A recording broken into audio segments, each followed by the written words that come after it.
Welcome to Sustainable Packaging with Cory Connors. Today's guest is my friend, Mr. Brent Lindberg, the principal and founder of Fuseneo. How are you, sir? Good. That's not my official title, but good. Well, okay, that's what LinkedIn says. Tell us Well, what's the real d title, Brent? my title is Head of Curiosity, Oh, that's right. Cory. That's right. And so, yeah, I actually don't even remember where that came from. It came up along the way because we hate titles. Yeah, We had to have something to put up. But yes, I am the founder and Head of Curiosity. Head of Curiosity is more appropriate, I think, for you. It's Although cooler. the other ones make sense as well. You are the founder and principal, so. Absolutely. Well, tell us about your story. I'm really excited to learn about your background and how you got to this very prestigious role in your career. Oof, that was very prestigious. All right. You've earned it, sir. Man, I have actually a couple of really incredible opportunities that I was given and honestly had to just lean in like crazy to make the most of them. So I remember distinctly I was 17 years old. I was at a friend's house, about ready to graduate high school and head off to college. And we were talking about, oh, where we're gonna go, what we're gonna do, and his dad comes home, and my friend was like, "Oh, hey, Dad, Brent's going to school for design," and we start talking about it. I was supposed to go to Savannah, Georgia, SCAD, Savannah College of Art and Design, and so we start talking a little bit about it, and he's like, "Oh, that's really cool. You should give my company a call. I think they're hiring." I was like, "Great, I could use a summer gig," Yeah. and Yeah. so I called this company, and man, I was a nervous wreck. I had not had enough phone experience. Like it was like my first kind of real interview beyond Yeah. working at the grocery store. And I call this guy. I was like, "Hey, I hear you're hiring." It's like, "No." Oh, I was No? shoot. I was like, "Oh, my friend Mark said you might be." He's like, "Oh, are you a friend of Mark so and so?" And it's like, Mhm. "Yeah." I said, "Well, we're not. If you're a friend, as a courtesy, like we'll give you a mock interview." Oh, wow. Love it. Now I had no portfolio. I had nothing. So we set up an interview like 3, 4 days later, and I stay up. I'm not kidding. 72 hours. I bet. Wow. Like just cramming a portfolio. Like I'm generating designs and I'm working on stuff just to like have a something to show and talk about. And so I stay up and I go and I get this interview and it was a really cool experience. And I meet with him, I meet with a few other guys, and it was like, great. Hey, when you graduate, hit us up and we'll see if we can create a job for you. I was like, Great. that sounds awesome. Amazing. And yeah, well, what was amazing was they called me like 2 days later and said, "Hey, we created a job for you. If you want to come and lead design for us, we will pay for your college and give you a flexible schedule, but Whoa. you have to stay in Chicago." Right. And I was like, "Yeah, I'm in." So I flipped my whole script. Jeez. I stayed in Chicago. They paid for my college. I was working 50 to 70 hours a week and going to Wow. two colleges. I was like doing my gen eds out locally and I'd commute downtown. And I was like, no sleep for like 4.5 years. I was determined to prove it, like that they made the right decision. And I still don't know why they hired me. I ran into them a few years ago. I was like, what the heck were you thinking? Yeah. But man, talk about an incredible opportunity. What was his answer to that? I'd love to hear. What did he say? Why did you hire me? Yeah. The reason was they saw potential. Oh, perfect. And honestly, I was super flattered. And I've tried to maintain a similar like potential Mhm. in people, and you can't always draw it out. I found Yeah. like some people have potential that you're never going to tap, but yeah, that was his reason. I think that's my favorite reason to hire somebody. I think that's so cool to look into the future and say this person could be great and add a lot of value to our company. That's exciting. Yeah, Well, I know your background a little bit better now, but I'd love to hear about Fuse Neo. Am I saying that correctly? you It's are. Yeah. that you are not principal and founder of, but head of Curiosity. Yeah. So that was another kind of really cool story, how the whole thing even started, because I didn't want to start a company. Honestly, it was not on my radar at all. Yeah. I was working, so that first job that I got was actually in packaging. It was a company that manufactured plastic bottles. Hmm. So I was in blow molding, and it was the most incredible experience. I would design something, and they were like, "We don't think it's going to work." And I was like, "Well, I think it's going to work." And they're like, "Well, if you're that confident about it, we'll do it. But you're going to go out into the plant and you're going to run it. You're going to process it. You're going to listen to those guys swear at you if it doesn't work."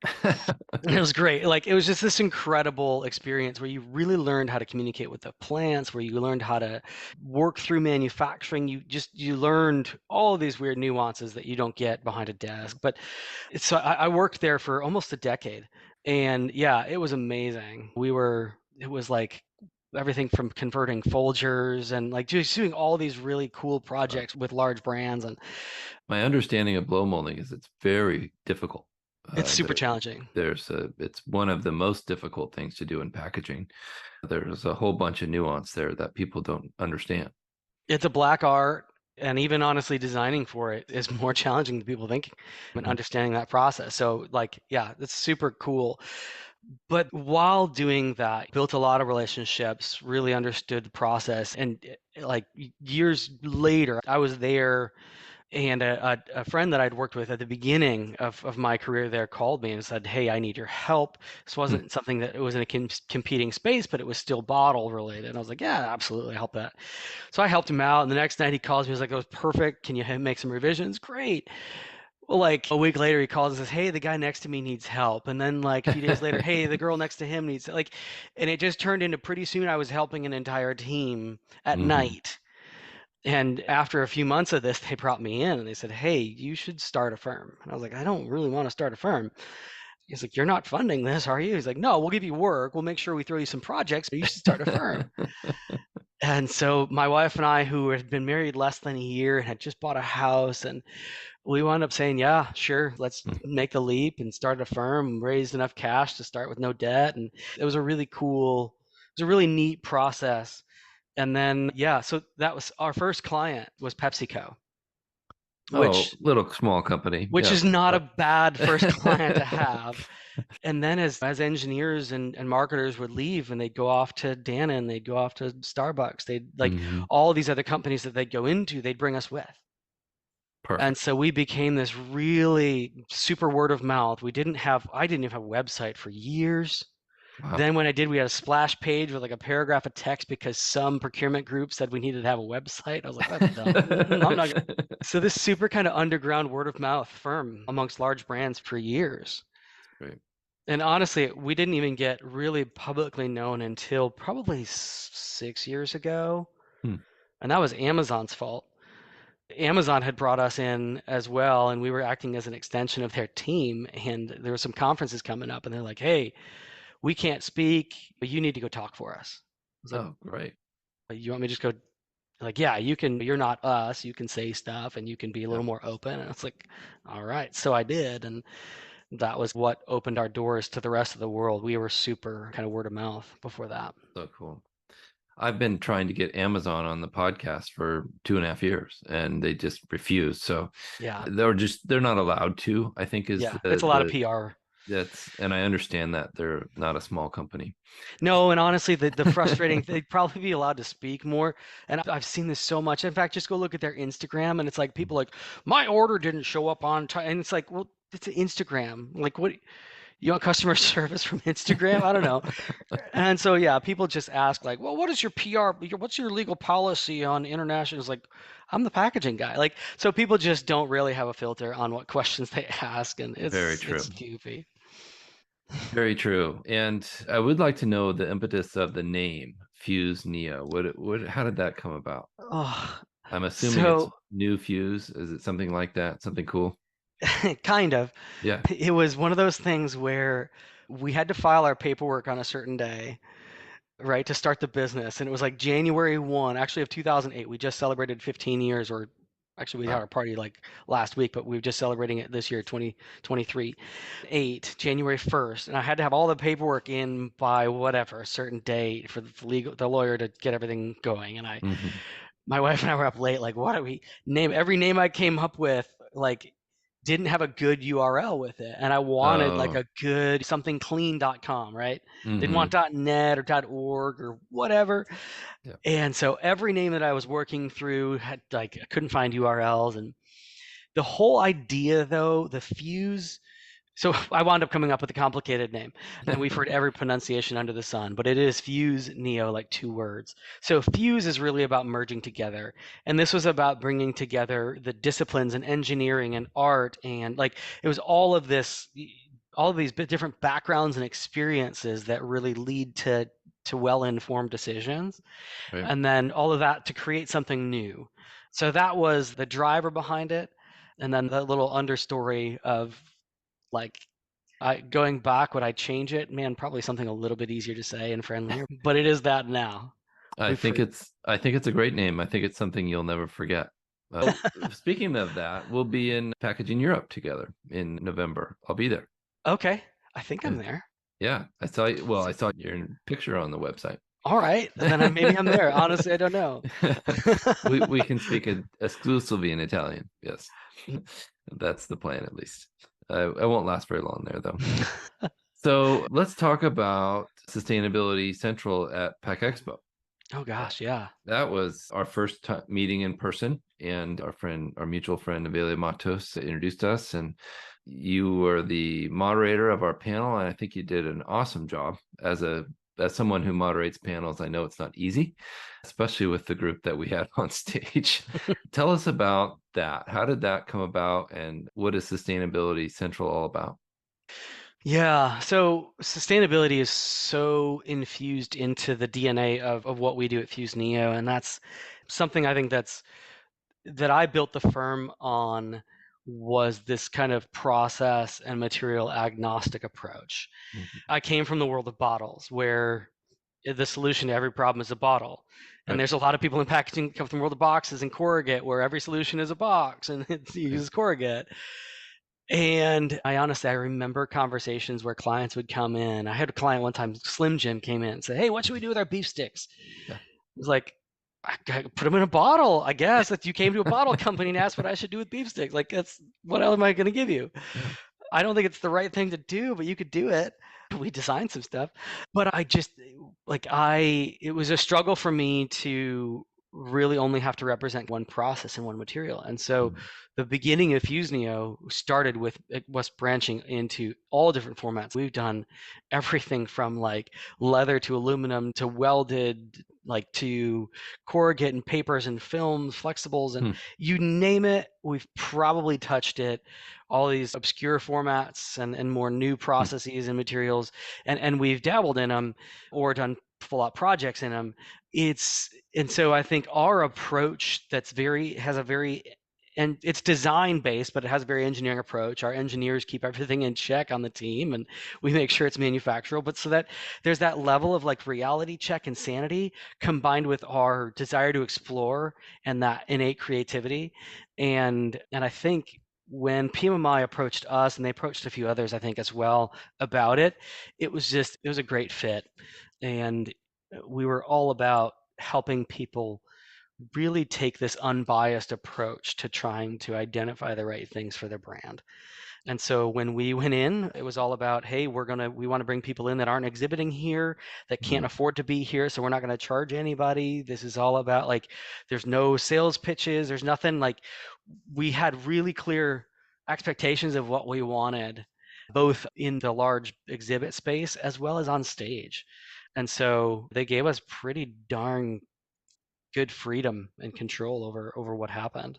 It was an impressive mix of people, ideas, concepts, some not even totally flushed out all the way, which I think is perfect because sustainability needs to be new, innovative, looking at concepts like scrap, Hmm. Sway, some of these companies. It was great to see Mikey Pasciuto from Scrap in there Yeah. explaining how his process works and not selling it, but advising people about it. I think you're exactly right. You had the concept was correct. I totally agree with what you did. Students all over the place, which I thought was really cool. Michigan State represented. That was Um, actually a really cool, that was yeah. such a unique part of the process, because there was this desire to have universities involved. And at first it was like, well, maybe it's university challenge or we do something else. And then there was this component of research and the work that they're doing. And I happen to be on the board at MSU, and we get every once in a while like presented some of the research that's happening. And I just knew there was all sorts of really neat work that was being done. Yeah. So the idea came down to reach out to as many schools as we could and really try and understand what research and what work they could present. Some of the schools weren't doing anything research based. Yeah. That was fine. And then some of them were doing a lot. And so giving them a stage and a platform to present some of that work to people and having them there to explain it was really important for us. Well, the students I spoke with were very impressive. Tell me about that story. How did you get on the board there? I think it's a really awesome thing to be a part of. MSU, Yeah. Hmm. another one of those. I don't know why they invited me. I think my name got put in as a disruptor, to be honest. I Sure. think Yeah. the board is traditionally alumni, and I'm not an alumni.